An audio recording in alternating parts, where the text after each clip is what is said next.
Hello, ladies and gentlemen. It's your host, Aaron Fragnito of the Passive Cash Flow Podcast. And here is the final part of our amazing interview with Dr. Gordon Chiu. This is episode number 29. In this episode, we are going to focus on the 10,000 hour rule. Dr. Gordon Chiu is going to break that down. What is the 10,000 hour rule? What does that mean? And how to retire early. He's also going to talk about his patents and a little bit of insight into how that works. And this is the Passive Cash Flow Podcast number 29. Be sure to subscribe for a new podcast episode every single week.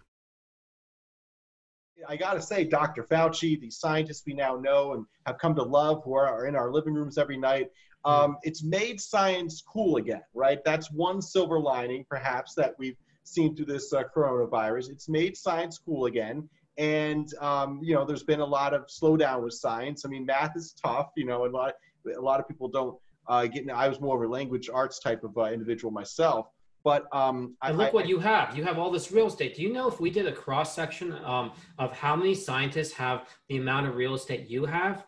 The answer comes down to almost nil, right? Very few. Right, and there's really a discrepancy between doctors and scientists and their understanding of wealth creation and what to do with all that money they're earning through their high-paid positions. And it's really incredible. Some of our best investors are doctors and scientists. And it's just, I've met so many doctors that don't know what the word ROI means. And it's incredible. These are some of the smartest minds in the world, but the financial intelligence, it's not taught to doctors and scientists. And you want to know why? Return on investment, ROI, right? That was a quiz question for me, right? So that particular thing is most people don't know about the Roth theory, the return on time. And they don't understand that if you're going to be a medical doctor, you're a professional. Mm-hmm. That doesn't mean that you have the time now to actually go and do this. And I'm going to give everybody one more secret. It's the 10,000 hour rule, right? If you need 10,000 hours based on Malcolm Gladwell to become an expert, well, where are you going to get the 10,000 hours? That's not in the book, by the way. The book talks about 10,000 hours being necessary to be an expert, but it's not in the book of how to get 10,000 hours. I'm going to show you how to get 10,000 hours right now. We're going to do a simple calculation. If you sleep for 8 hours, and then the next thing you do is you then eat for 3 hours, the 3 meals, and then you brush your teeth and do other things, and you round it up to 12 hours total. So you lose half of your time in the 24-hour day, 8 plus 4, right? So now down to 12. Most people who are making a top salary, right? And most people who are not making a top salary work 10 hours a day, right? They don't work 9 to 5, they work 10 hours a day. Sure. And easily. And if they stuck in traffic, they might work 8 hours a day and they might lose 2 hours a day just in driving back home if they're in the city or stuff like that. So that's the transport issue. So now we were left with 12 minus 10, which is 2. Now, those 2 hours, if you can become a hermit and focus all your time every day, there's 365 days a year, you could have 700 hours or so, right? Mm-hmm. That would take you 7 years, right? Right. To get to the 10,000 hours. Of course. So you need every 7 years of entire focus. And I'm assuming that weekends you don't have to work, but don't forget those work warriors who are top executives, they have to work on weekends. Otherwise someone's going to take their job from them. And so if they're pulling up 300 grand a year, but they don't have time to become another expert, guess what happens when you get to 300,000 a year is the company's supposed to get rid of you. That's normal. Mm-hmm. And so when I read the book, Rich Dad, Poor Dad, right? And I understood about the quadrants, but then you overlay Malcolm Gladwell's thing about, well, how do I become an expert of what? So you have to screen what you're going to be an expert of and spend those 2 hours that you have. Even if you spend half an hour, check out what expert you want to be, what you love, and focus on that. But if you don't focus on your family, guess what happens? You can make all the money in the world and your family falls apart. Sure, of course. And then you instantly lose half. This is how you lose half. You get a divorce. Right. Or you become divorced, right? And then you lose half. That's how you lose. Instantly, you lose half. It's the game of life. You get divorced, you lose half.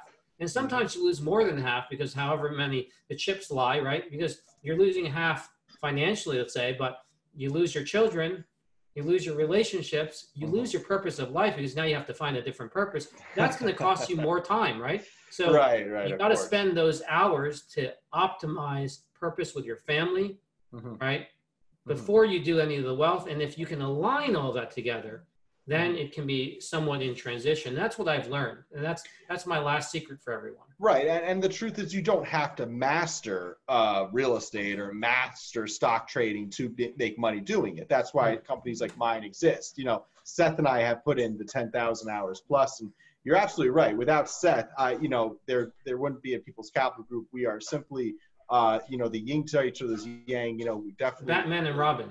Yeah, there you go. Batman and Robin. You right. know, so absolutely the most important thing, and that's what makes, you know, a good team, a good company in any case. So, but yeah, I mean, that's the idea. You don't need to do 10,000 hours of real estate research to make money in real estate. You know, you can invest in a syndication like ours and reap the benefits of it. But of course, if you want to be more hands-on and perhaps make greater returns or whatnot, then you do want to try to master the industry and learn it. Would you say you spent 10,000 hours before you invested in real estate, or were you able to work with the right brokers and individuals to maybe water that down a little bit? Well, as you know, Aaron, I'm retired 7 times from different jobs that I've done. And I have, other than sleeping and waking up, I have all those hours. I spent 2017 dabbling around. I invent. For most of my past 10 years, I've had about 12 hours every day to focus on anything I want. So it is a very different lifestyle. When I was studying medicine, I was funded. So I was venture backed. So basically I had the free reign to always do this for the past 20 some odd years. And then once I retired, and each time I retired, I had the ability to take on different things and I synthesized. So my case is a little bit unfair because what happened was I got, ever since high school, I've been funded. So I'm 46 this year. So you do the math and you calculate all that stuff. So it's not difficult for me to become an expert at something. For example, doing the real estate, I studied the real estate for my whole life. I didn't execute on real estate until I had enough to buy my first $4 million property. And then I didn't do my second purchase until I had enough to actually buy up to 10 million. So that's, most people don't do that. Most people jump out and they just buy like the first $200,000 property, right? I waited throughout my 20s. I waited throughout my 30s. I've read that book, Rich Dad Poor Dad, and I put it aside and I said, I am not going to go and buy a small property. I'm just not going to do it. And I studied on why, because, you know, you could blow on it and something could go wrong, right? So I made sure that I got the relationships at the banking level before I did it. So that's 2 different approaches. Now, what's happened is someone like you has amassed a lot more capital than I did. I mean, look, I just gave you my number, 10 million, right? So it took me until 46 years old to have that 10 million to work on. But, you know, you've been starting from the very beginning. So there's 2 ways to do it, right? The little inching to do it or waiting. Now, some people will wait.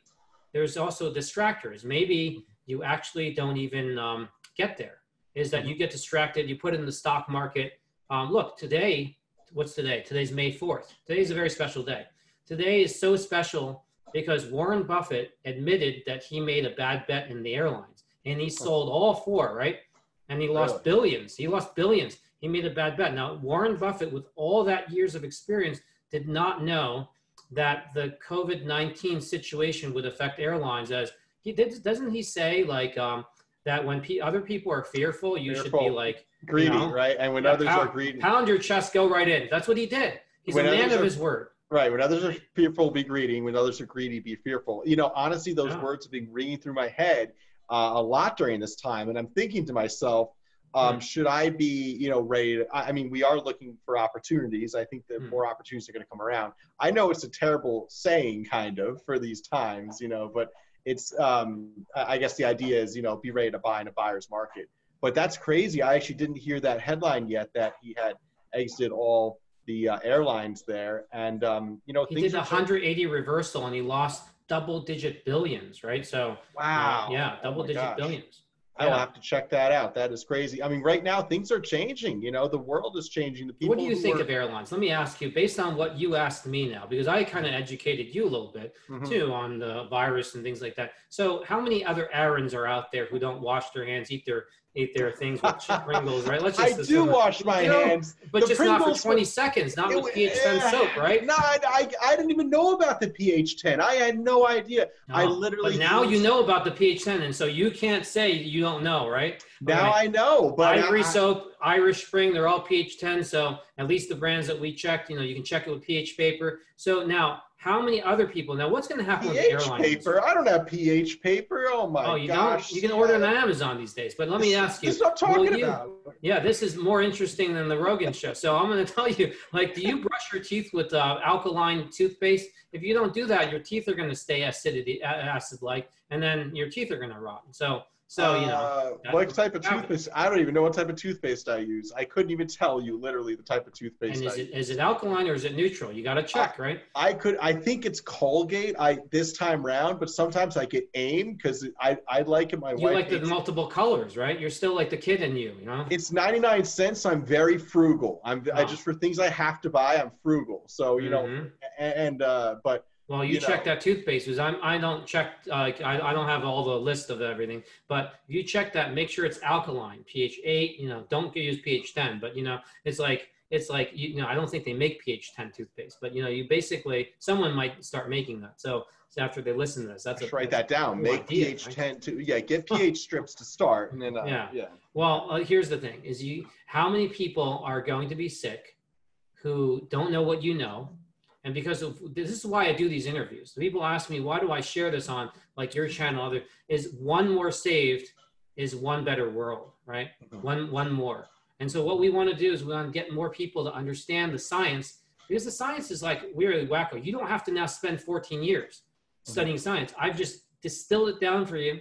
You understand this, but now what about investing in airlines? See, be fearful, be greedy when others are fearful. Well, Warren is fearful. Let's get greedy. You want to buy some United Airlines or American Airlines right now? You know. I mean, if there's a time to buy it, it's probably not. But right after Warren, right? Would you do it? No, I don't know. With all your investors' money, you know, convert the People's Capital Group to. Here's why I wouldn't do it, because right. I don't control that asset, right? I personally put all my investments into real estate. You know I should be more diversified, but I don't like the stock market. I do not like investing in, you know, a number on a screen that I cannot control, that's based on headlines right now, not true fundamentals. I mean, stocks are shooting up as companies are losing money hand over fist, and the stock market's shooting up. It just doesn't make any sense. And so right now, you know, I understand. Well, it makes perfect sense. We printed $2 trillion, and we printed another $2 trillion, 2.3, I think, right. 2.6. So we now have like almost $5 trillion of money sloshing around, right? Okay. And so then what we need to do is we need to print another $5 trillion, so we get to a number like 10 trillion, right? And then that way, you know, because what's going to happen this month, right? We need the new checks to come in too, right? To keep everything going. Well, I mean, that's the question. How long do we keep everything shut down? You know, and does it even? You know, I mean, as states open back up, you know, you've seen that that happening now. You think with the UV rays and the sunlight coming out, there's truth to that, right? That helps to kill the virus a little bit. But now you're talking nonsense. Now we're talking nonsense. No. The UV rays, Singapore and Hong Kong, they're closer to the equator than we are, and they got all the UV rays. And you look at Africa, right, and places like that, they've got plenty of virus. South America is closer to the equator than we are, and they've got plenty of virus. So, you know, it has nothing to do with the UV rays. What kills this thing or takes this thing out is rainwater, okay? Rainwater. And because there's enzymes, not because the rainwater is the rainwater. There's enzymes around. There's other bugs that don't see this bug, that we don't see, and that eat this bug, right? Eat these germs. And so things break down. That's what it is. As long as it doesn't go inside of a human, right? And you make more of this virus, as long as we stop manufacturing petri dishes, which are people or schools or large groups of people, nursing homes, where they're all infected, we've got this thing beat this time. But please learn about, if you can't see something, label it, right? So that it glows in the dark or something, right? And you can't even buy a pair of labeled gloves, like gloves that are labeled with virus. You should be giving those out, right? That way people say, here's a pair of viruses, a virus labeled gloves from People's Capital Group, right? And then people see that, right? It's like, imagine if we understood what faith is about, right? The impossible, the invisible, is have a little faith. You have faith in yourself. How come you have so much faith in yourself? You're buying properties that rely on other people to pay your rent, but you are looking after the asset, and you also have Seth. So you know what you need to do is you make sure that your body is completely healthy, and make sure that Aaron is completely healthy. And the two of you have to be each other's buddies, is constantly looking after each other, because you could, I kid you not, you could go into your 100th year in life, and you could be the next Warren Buffett. You never know. Well, that is the plan. That is the plan, Dr. Gordon.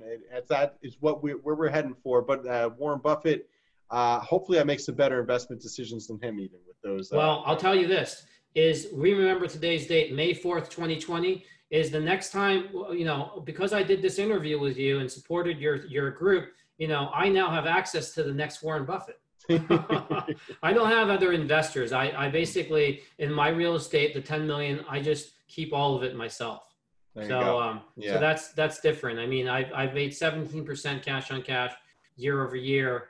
And it's very interesting. It's very interesting because we also manage it, and we also do that. And, it's basically my family. I did it so I can pass it along to my kids. And you're having, with these tough times, you're still collecting rent. Everything's working well with the properties there, because you focused on those types of stores. And I also borrowed. Don't forget, I 10 million sounds like a great number, and I want to be straightforward with everyone listening. I borrowed $7.5 million to be able to buy that. So you wouldn't want something to blow up, right? So that's why you have to be very careful and think about all parameters when you think about stuff. So a lot of people don't think about their health. When their health, if you don't have your health, if you don't have your family, if you don't have your health, you don't have your family, because now you've burdened your family, and you actually don't know what the person next to you will do to you if your health isn't there. Who wants to be around a sick person, right? So have you checked? Have you asked them? They say in sickness and health, right? Right. You don't know. You never know. You never know till you test them. That's right. Maybe I'll give Diana a test tonight. Just to test her. Right. Yeah. Don't test. Just do your best. Right. Don't test. Do your best. Just do your best. Yeah. No, right. I agree. And that is the thing. Hopefully we can practice these things and flatten the curve. It is getting flattened. There is good news out there. Less people are getting it. I know in Summit, where we live, the cases have stayed flat for 4 days now, which is the first time I think that's happened. So it looks like we're at a point where hopefully if we keep exercising what we're doing, keep your hands out of the Pringles jar when you have the gloves on, do the gloves the right way. And, we're going to, I think maybe by summertime, get back to normal. What's your crystal ball tell you?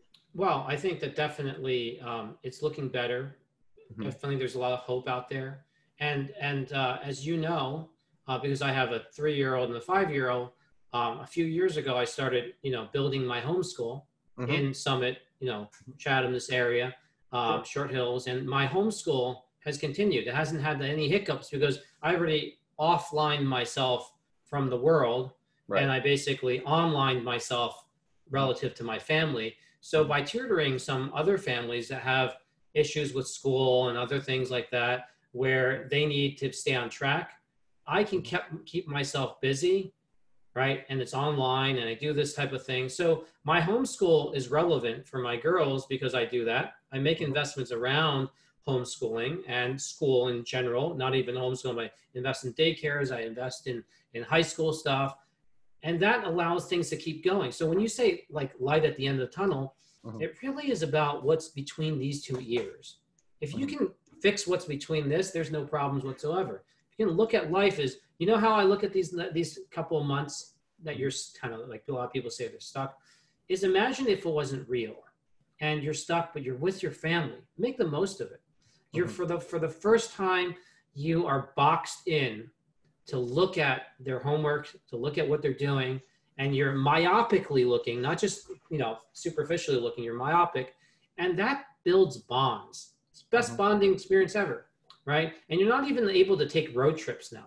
During the road trips, people staying in the back and do that. You're not even taking road trips. Now you're just stuck in the same house. And you know what? One of my predictions is that we're about to enter into a boom in real estate. We're going to have such a big boom right where you're sitting, right? We're going to have a big boom in Summit, in Short Hills, in Chatham, Westfield. Why? People who are in a city who had to go buy groceries without a car, ever tried doing that and carrying those toilet papers, right? They're thinking, wait a minute, the taxes are high, but there's New Jersey in the suburbs. And you just mentioned that we were flattening the curve. They're not flattening the curve at the same rates. The level of difficulty is more when you're in Manhattan. They might move to here and they might drive an increase in, what happens when there's not enough supply and there's more demand, right? Prices go up. Well, you could be looking at, in a couple of months that people actually are going to have a reboot in their view of suburb living. Sure. I was saying the same exact thing just the other day to Seth, that I think placing our cards in suburban apartment buildings in North Jersey was a really good bet. And we saw this, people wanting to move out of the city. I lived in Hoboken. My car got flooded twice. I paid $6,000 just to park my car.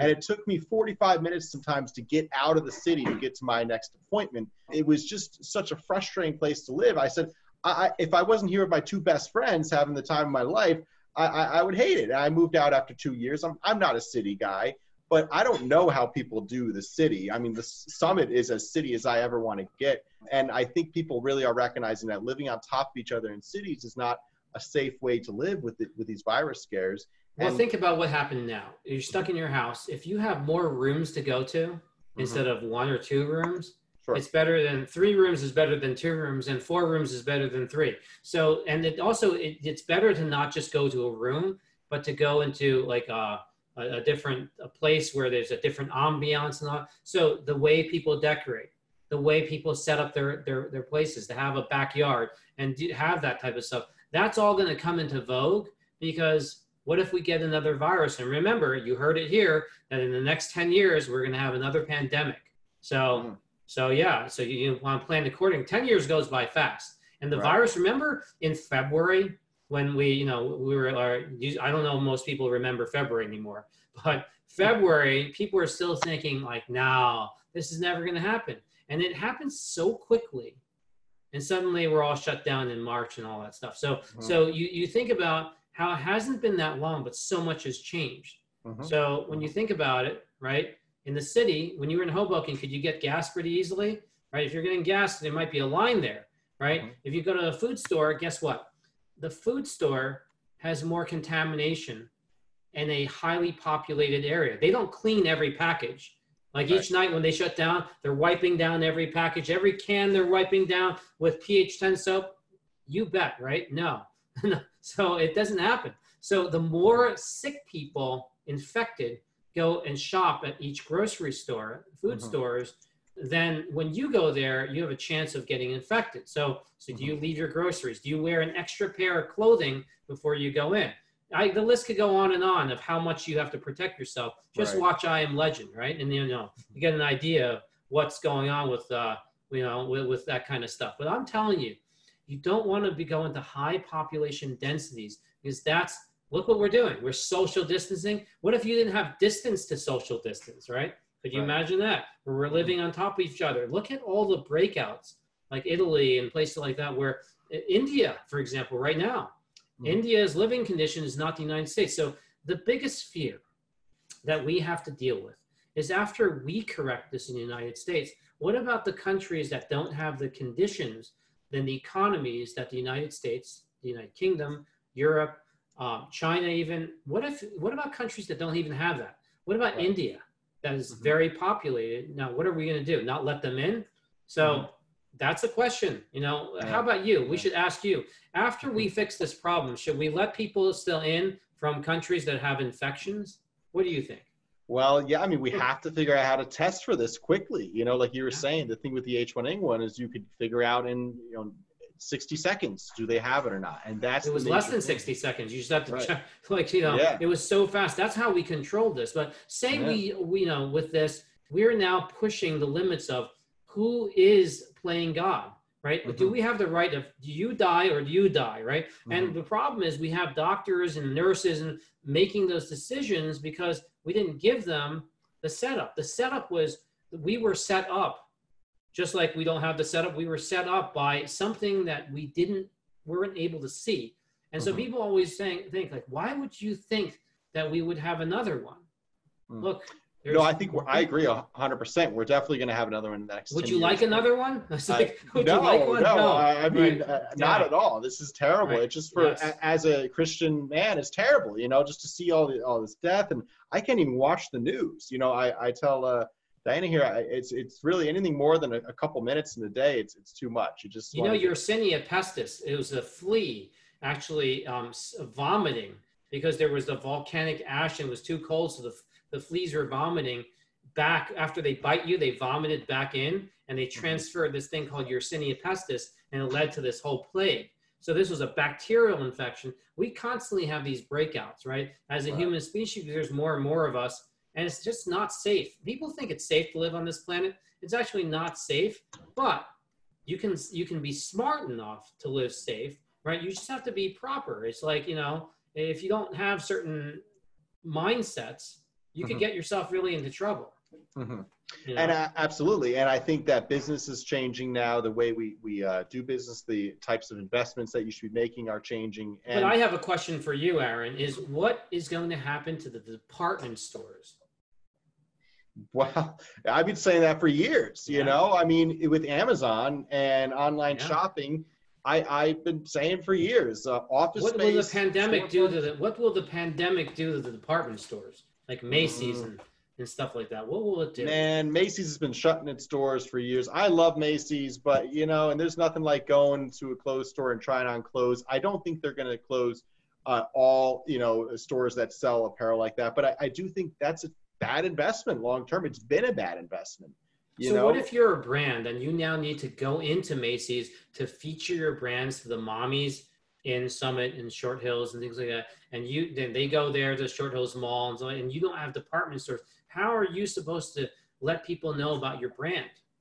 Well, I think online marketing is going to be a big thing. This whole, you know, using celebrities to advertise your products. Celebrities, and whatnot, like know. you. You're like a celebrity. Me. Absolutely. That's right. So people should come to your show and get the word out because anybody, this is what I want to share, is that anybody, don't underestimate what a person can become.